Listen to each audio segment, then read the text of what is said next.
Hey there, everybody. It's pretty windy out today, so I'm not going to get anything done that I wanted to do. So instead, I thought I'd show you how to make a Duke Nukem multiplayer work, because I find that to be an essential life skill, and I'm not sure anybody really has it anymore. So let's take a look at what you're going to need here. So first off, you're probably going to need a copy of the game. If you don't already have one, I really don't know where to tell you how to get one. So in that case, you may actually want to have a look at getting one yourself instead of asking me how to do it. Okay, so then this next thing you're going to need is going to be a pooter. There you go. Here's a pooter. Alright, so you're going to need to have Duke Nukem on the pooter, and I'm going to assume you already put Duke Nukem on the pooter. So you're going to have to turn on the pooter. And you're going to have to let the pooter load. And we'll be right back as soon as the pooter's done loading. So once your pooter's done loading, you're going to want to take your pooter and you're going to want to open up My Computer, and you're going to want to get on over to navigating to that C drive there, and you're going to want to go to your Duke3d folder. Now if you're running DOS, then you're going to not have this nice little GUI to use to get to that Duke3d folder, but I've never really encountered a computer that did not have a Duke3d folder on the C drive. So just probably first thing you're going to want to do is make sure game works, and if you have more than one Duke configurator, you're probably going to want to pick the right one. Oh shit. So once you fix your display settings, you need to make sure that you pick the right Duke configuration file, because you made more than one of them some time ago for some stupid reason. You probably just want to make sure Duke works in the first place, because if you don't have something like sound effects, you're probably going to be mad. So we can get out of here because we can't run a network game through there. Duke Nukem is, of course, an excellent modern first-person shooter, and as such does not support things like split screen. So you're probably wondering, how am I going to play more than one player if it doesn't support it? Well, you're going to get yourself another pooter. You're going to slap that sucker down. You're going to crack it on open. There you go. And you're going to switch it on. And you're going to get yourself another copy of Duke Nukem, and you're going to put it on the C drive. But like I said, I've never seen a C drive that didn't have one. So you should be, oh no, already good to go. Alright, and you're just going to want to probably make sure that it's working properly here. So you're probably just going to want to fire up LA Meltdown, and I'll see you in a couple hours here. It's important at this point to note that your computer may in fact be possessed by Satan, and that if you leave it alone for a while, it may start playing the Green Hill Zone music from Sonic, one of them. Okay, that's weird. Computer 1 and Computer 2, and two of them, you're going to need some way to plug them up. So there, we're going to get a serial cable. This is a serial null modem, which means that it's a serial cable null modem.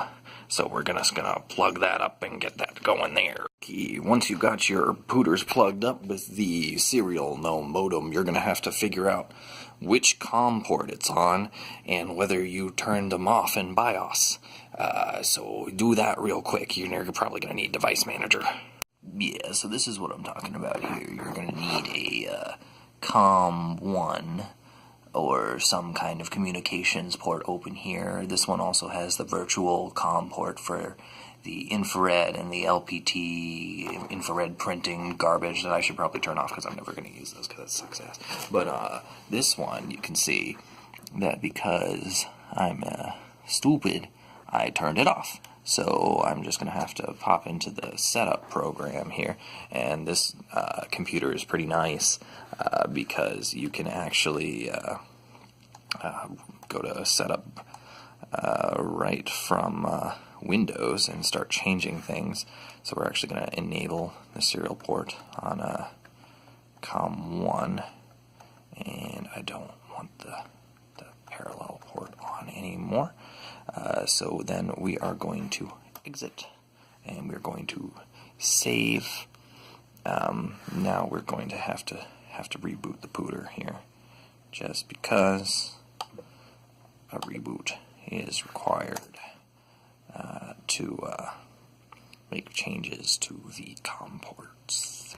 While we're restarting Windows here, I thought I should point out that it's important to note that not all pooters have serial ports. So in that case, your SOL, you can't play Duke Nukem. That's the only way to do it. There's no other way. So if you got something like this, which is the Toshiba Libretto 50CT, which fits in about, about as much space as the keyboard for this Inspiron 8100, and probably about the same for this Toshiba. Ah! It's possessed. It's possessed. It's possessed. It's possessed. It's possessed. So once you're in the setup program, you're going to want to pick serial, because nothing else works, I swear. You're going to need to select the appropriate COM port. You're going to change. It should be COM1. Yes, COM1. I don't know these. I should find that out. But if it doesn't work, we know why. Alright, so we're also going to want to make sure that we do the same here. It's also COM1. That's probably wrong. I also still don't know that information here. And we're going to want to, of course, change our player name, because Duke is lame as shit. And we're going to want to be asshat. There we go. And then go down to launch. And of course, we forgot to change our name here. We're not going to want to be Cedric. Who the fuck is Cedric? No. Who the fuck is that? Fucking want to be. Gonna want to be. Shit. There we go. That's who we are.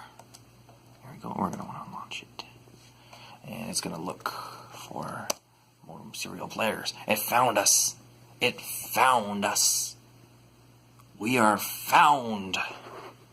So it turns out that on this computer, I had a version of Duke 1.3B or D or whatever. That's not the same somehow as the version I have on here, which is 1.5 Atomic Edition. Don't ask me how the worst version got on here, but it did.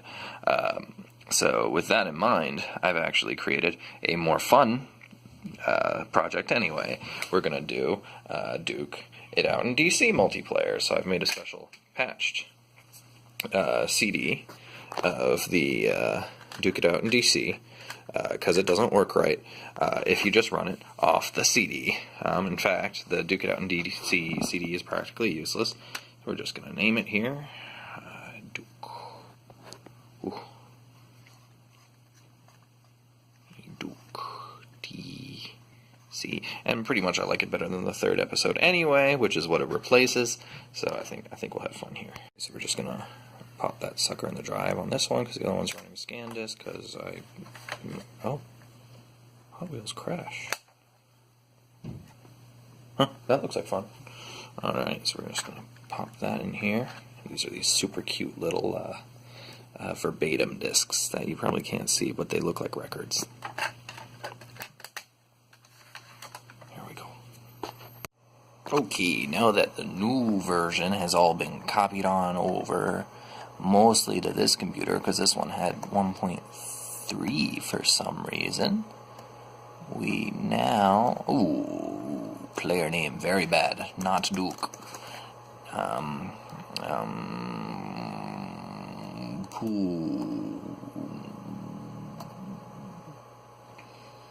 There we go. Okay, he's going to be waiting for players. Now that that's waiting to try and find players over serial, we too are going to be looking for players over serial. should have found that by now. I copied over the old setups from that other installation, but that may not have actually copied over the setups from that old installation. So, 1 second, let me fix the COM port, god damn it. Okay, here we are. Ready, set, here we go. Duke Nukem 3D. Oh god, that's not synced.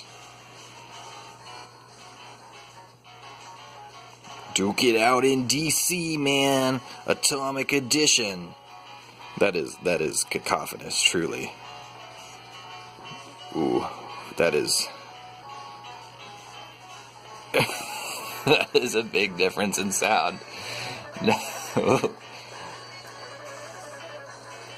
That is truthful. So let's make sure.